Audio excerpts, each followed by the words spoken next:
Muito bem, meus caros, sejam muito bem-vindos aqui a mais um vídeo neste canal. Então hoje eu gostaria de falar com vocês sobre a importância do homem matar a sua autoimagem, se desprender de sua autoimagem, se quiser alcançar um espírito livre. Esses assuntos, matar a autoimagem, espírito livre, eu falo muito sobre isso, explico muito sobre isso no meu curso O Jovem Tem Que Acabar, então eu vou deixar o link aqui embaixo.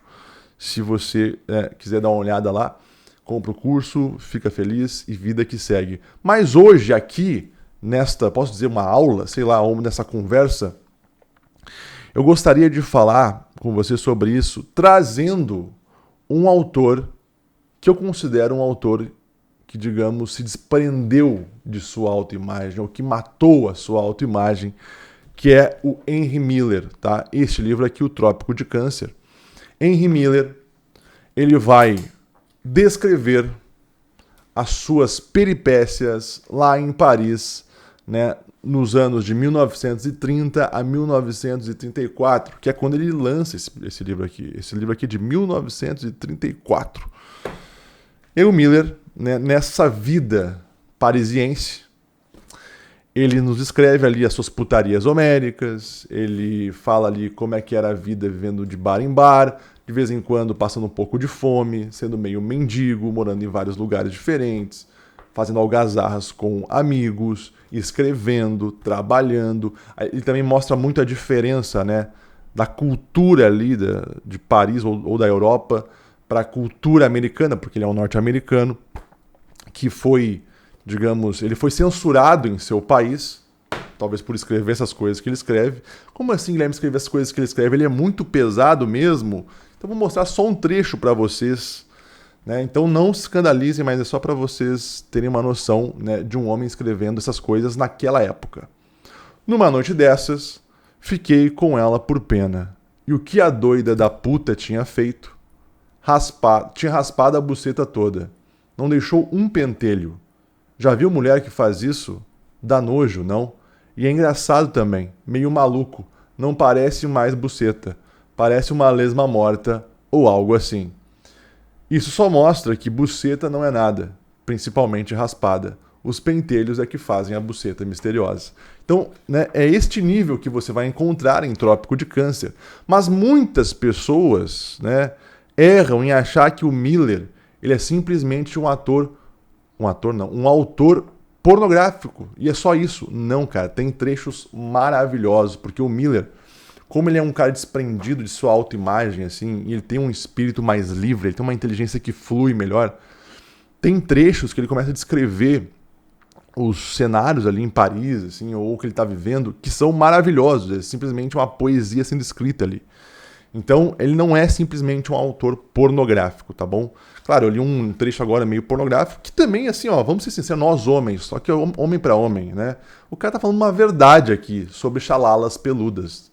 Eu acho que grande parte de homens machos, não estou falando de bichas, estou falando de homens, preferem, né, chalalas com pelos, né? Hoje em dia tem essa ideia do, tem que ser lisinha. Que lisinha, meu caro, que lisinha.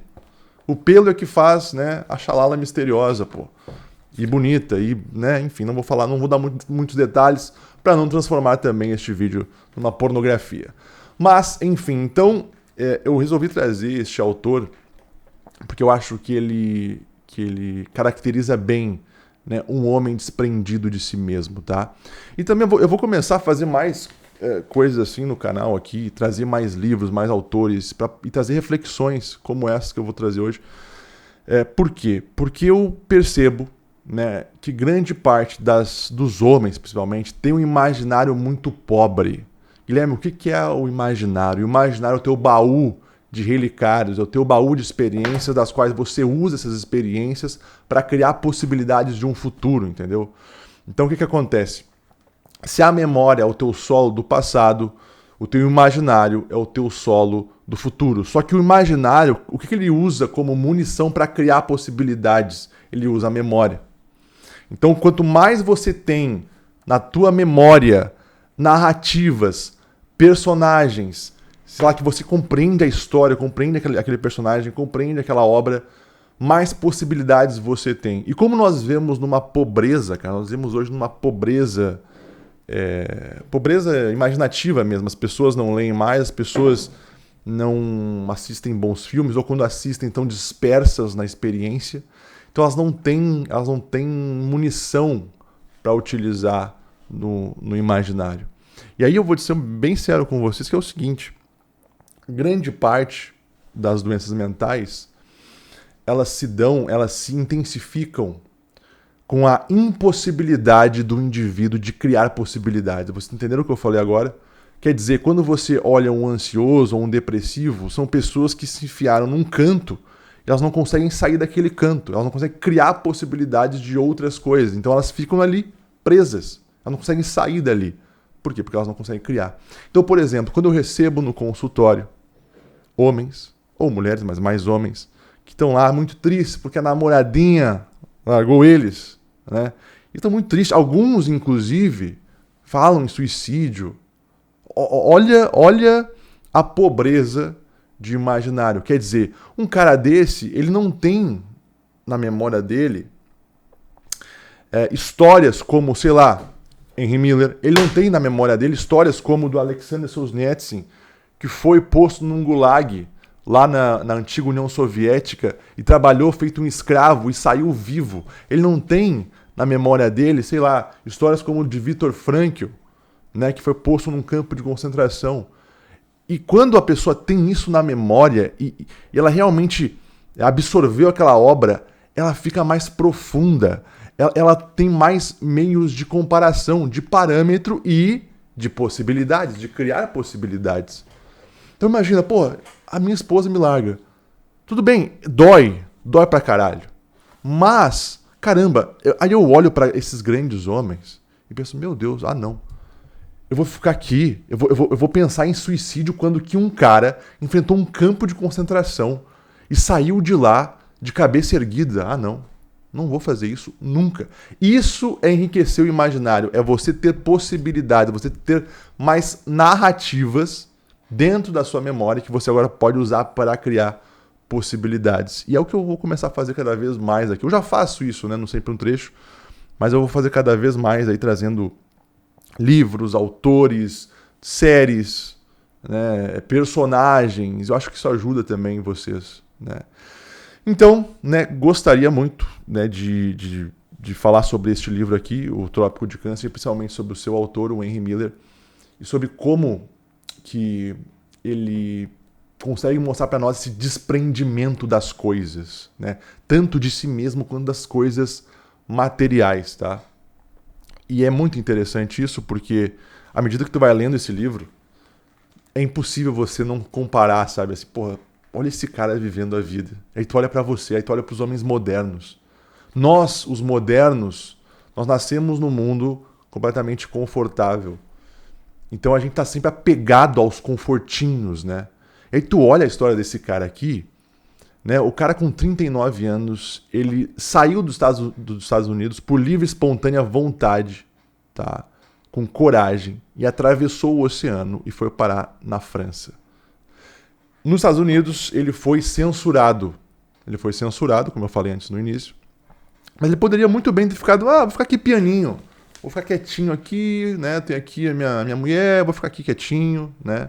Deus que me livre sair do meu país, né? Enfrentar o mundo aí, Deus que me livre.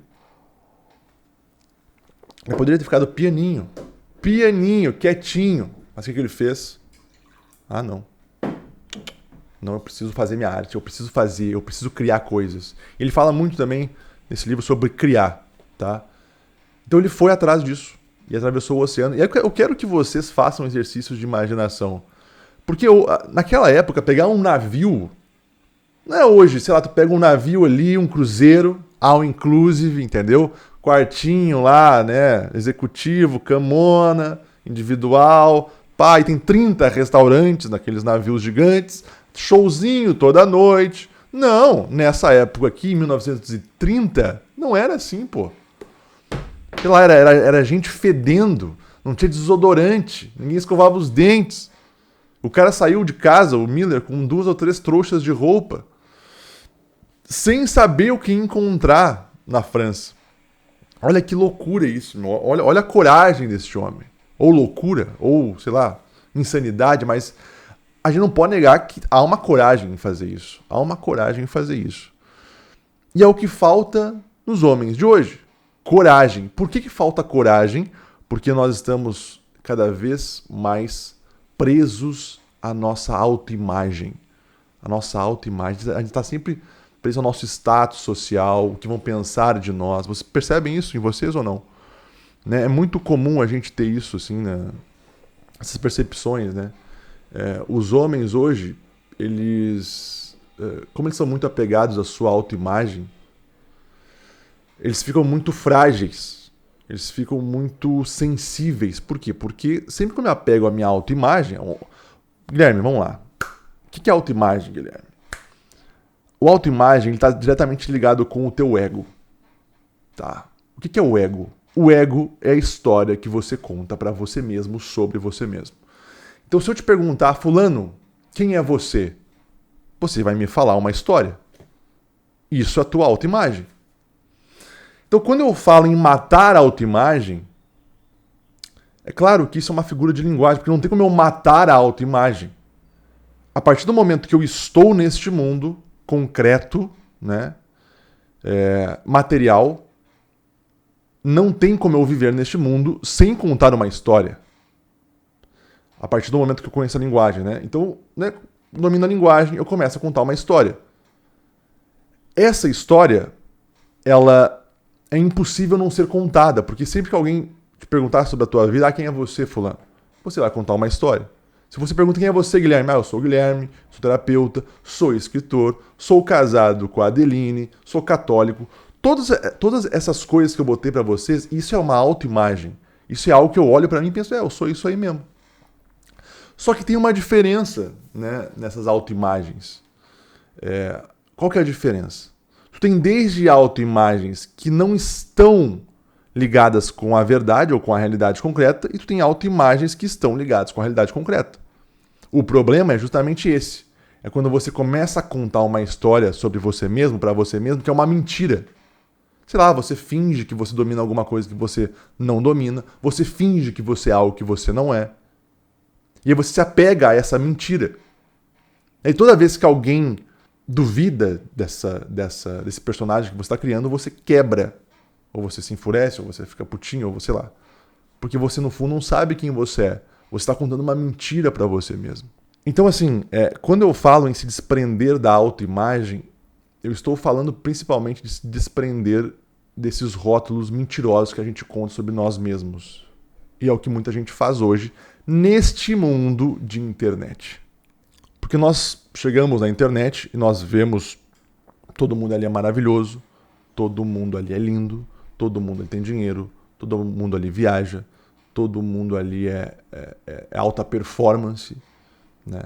Então a gente, num desejo mimético, eu vou falar mais sobre isso quando eu trouxer o livro aqui para vocês, o livro do René Girard, que eu particularmente chamo de Geraldão, o nosso grande Geraldão, que escreveu um livro chamado Eu Via Satanás Cair como um Relâmpago. Estou lendo esse livro agora, esqueci do título, para vocês verem como eu sou inteligente, né?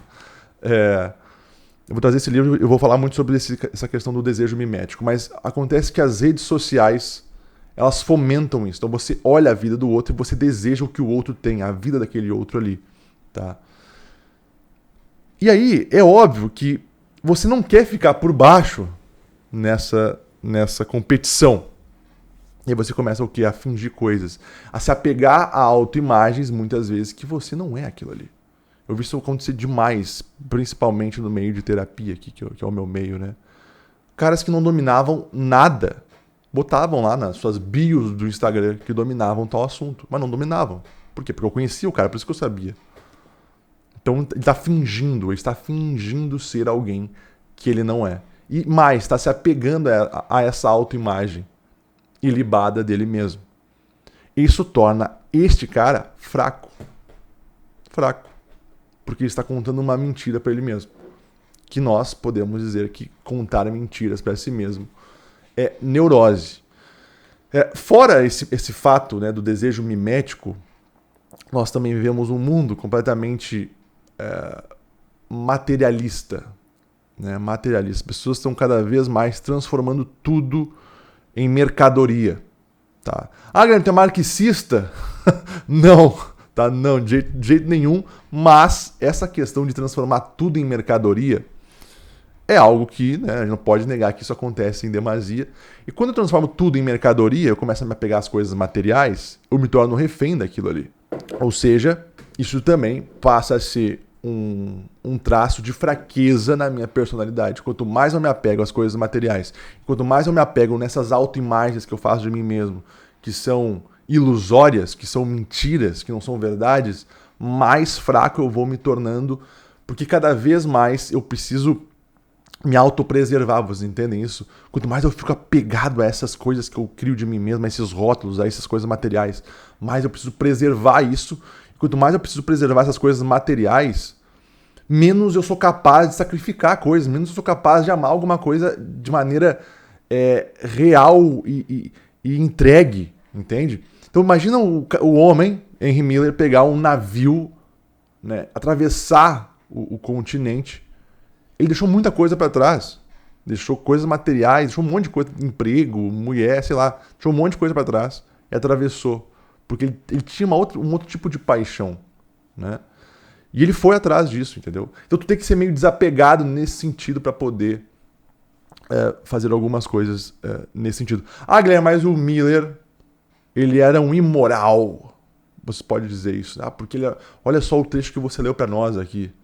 E eu também já li esse livro, Guilherme. O Miller é um homem completamente imoral e sacana. É óbvio que ele tem as suas imoralidades, mas é inegável que esse cara tem um espírito livre. É inegável que esse cara ele tem muito mais coragem do que muita gente que se diz moral. E também, só sejamos sinceros, eu confio muito mais em alguém que expõe as entranhas dessa forma do que alguém que finge ser um bom cristão, finge ser uma boa pessoa a todo momento. Todo mundo que se acha santinho demais, eu desconfio. Purinho demais, bonzinho demais, eu saio fora. Eu desconfio. Pois como diria Jordan Peterson, se você pensa que os homens fortes são perigosos, espere até ver do que os fracos são capazes. Mas enfim, então, voltando para o livro aqui, e como até agora eu falei para você sobre essa questão de se desprender da autoimagem e sobre parar de se apegar às coisas materiais, logo no início do livro aqui, o Miller já chega e fala o seguinte: não tenho dinheiro, recursos nem esperança. Sou o homem mais feliz do mundo. E eu acho que às vezes é justamente por isso também que ele consegue contemplar coisas simples e ser muito feliz com coisas simples, como aqui, ó.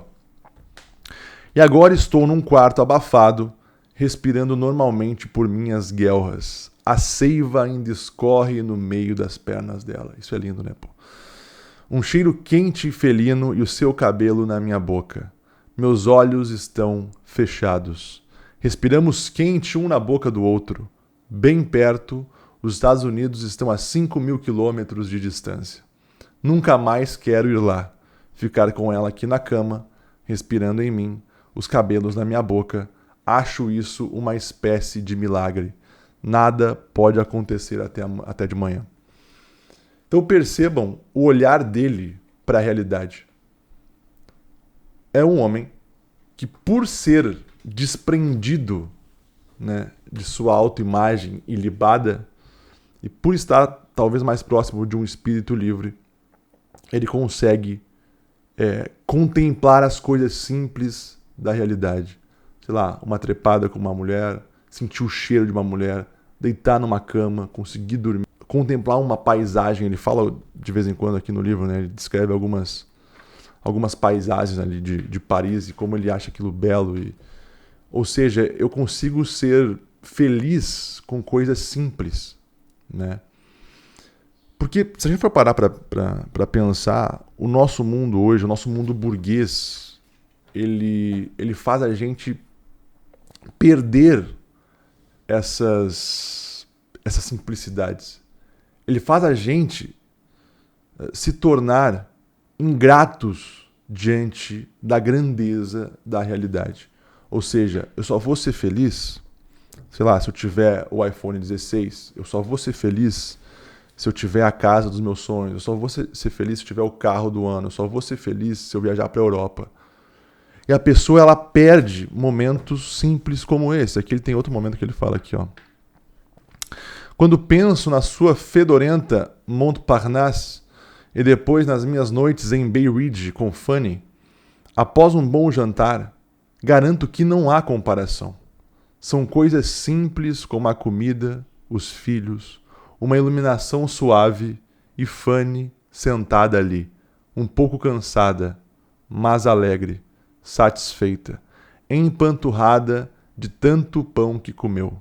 E ficamos lá horas, sem dizer uma palavra. Isso é que é felicidade.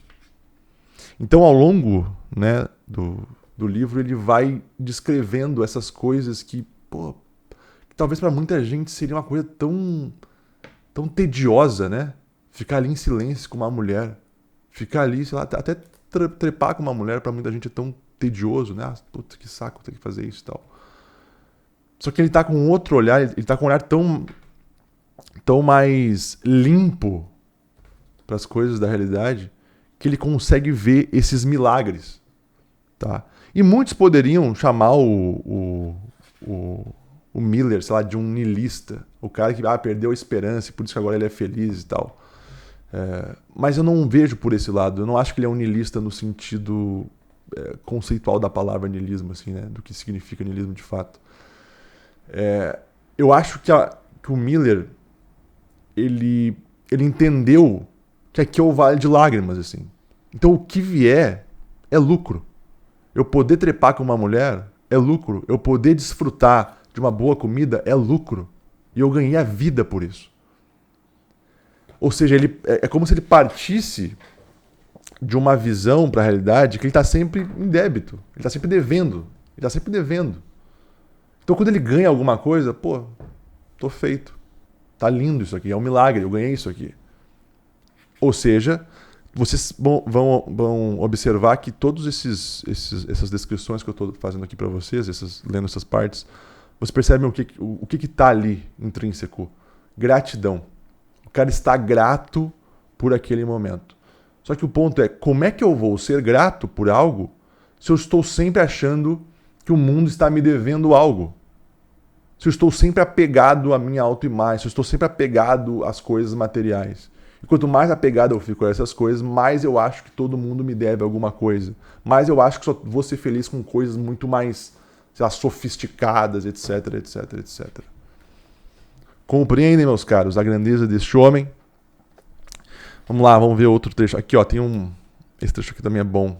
Que ele fala dessa diferença, né, dos Estados Unidos ali para a França.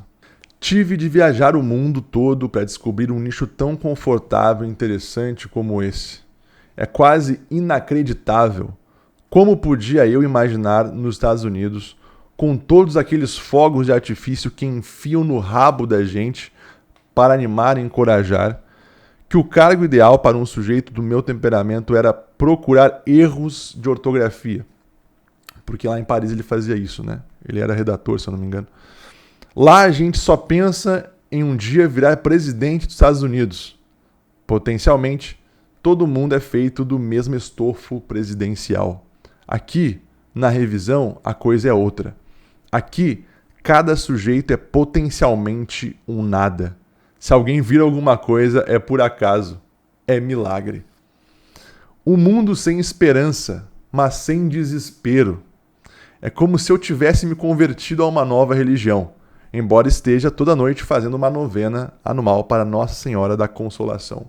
Então aqui ele deixa escancarado também essa diferença ululante assim, entre Paris ali, que ele estava com um monte de miserável ao lado dele, e os Estados Unidos, que tinha toda essa pressão de você ter alta performance, né, e ter esse estofo presidencial que ele cita, assim. Então, ou seja, isso é pressão em cima das pessoas. Pressão, tu tem que ter alta performance, tu tem que ser foda, tu tem que ser pica, tu tem que adquirir tal coisa, tu tem que não sei o quê. Aí, de repente, você se muda para uma outra cultura, um outro lugar, no qual não há esta pressão esse estofo para todo mundo ser presidente, digamos assim. Não, ali todo mundo é meio miserável e meio que aceitou a miséria. É isso aqui mesmo. E quando alguém consegue ascender na carreira ou em alguma coisa, é um milagre, entendeu? Então, Guilherme, você está falando para nós aqui não termos objetivos altos, grandes pretensões na vida. É isso que você está dizendo, senhor Guilherme? Não, não é isso que eu estou dizendo. Eu acho que o que eu estou dizendo é que você pode ter objetivos altos e presidenciáveis, digamos assim, contanto que você não falseie a sua história, contanto que você não perca de vista os pequenos milagres da sua vida, contanto que você não fique se apegando à sua autoimagem e com isso se torne alguém burro, um falsário, um ignorante, uma pessoa, sei lá, desprezível, um babador de gravata, como diria nosso querido Nelson Rodrigues. E aí, meus caros, para encerrar aqui, ele fala um negócio também que me pegou muito, porque apesar dele parecer um vagabundo, porque esse é um pouco também, o pessoal pensa, Miller é meio Bukowski, assim, ator pornográfico, só quer comer mulher e fumar e beber e é isso. Só que, cara, por detrás desse estereótipo, há um homem que está sempre criando coisas. Há um homem, como ele diz aqui, né, também, com esmero, que está tentando, que está fazendo, que está escrevendo, que está publicando coisa. Então olha só isso aqui, ó. Prestem atenção. Certas coisas em meus velhos ídolos me trazem lágrimas aos olhos. As interrupções, a desordem, a violência e, acima de tudo, o ódio que despertaram. Quando penso em suas deformações, nos monstruosos estilos que escolheram, em seus trabalhos pretensiosos e tediosos, no caos e confusão em que chafurdaram, nos obstáculos que empilharam ao redor, sinto uma exaltação. Todos estavam atolados na própria merda. Todos eram homens que se esmeraram muito. Esse é o ponto. Tanto isso é verdade que estou quase tentado a dizer: mostrem um homem que se esmerou demais e mostrarei um grande homem. Gosto do que chamam de excesso de esmero. É o sinal da luta. É a própria luta com todas as fibras presas nela. A própria aura e ambiente do espírito discordante. E quando me mostram um homem que se expressa com perfeição, não digo que ele não é grande, mas que não me sinto atraído. Sinto falta de qualidades que saciam. Quando penso que a tarefa que o artista impõe implicitamente a si mesmo é derrubar os valores vigentes, fazer do caos que o cerca uma ordem que seja dele. Putz, isso aqui é bonito também. Semear discórdia e agitação para que a descarga emocional traga de volta à vida aqueles que estão mortos. É nesse ponto que corro com alegria para os homens grandes e imperfeitos. Homens grandes e imperfeitos. Sua confusão me alimenta. Seu gaguejar é como música divina para os meus ouvidos.